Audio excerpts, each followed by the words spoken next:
Fathers, what's the best way you've messed with your daughter's boyfriend? When my daughter brought her first boyfriend home, I didn't say much at first. I just shook his hand, smiled, and told him to call me sir. But inside, I was already planning my move. I wasn't going to yell or give him the typical, hurt my daughter and you'll regret it speech. No, I wanted to make sure he remembered this meeting for the rest of his life. After a few minutes of small talk, I said, why don't you come with me? I've got something to show you.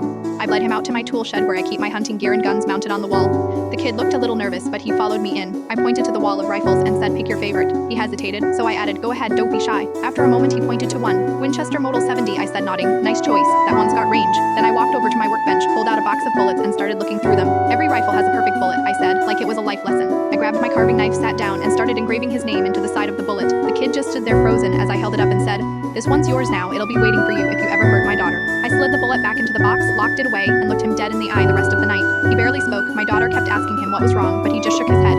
I didn't have to say anything else. From that moment on, he treated her like gold, and I am pretty sure he still remembers that bullet.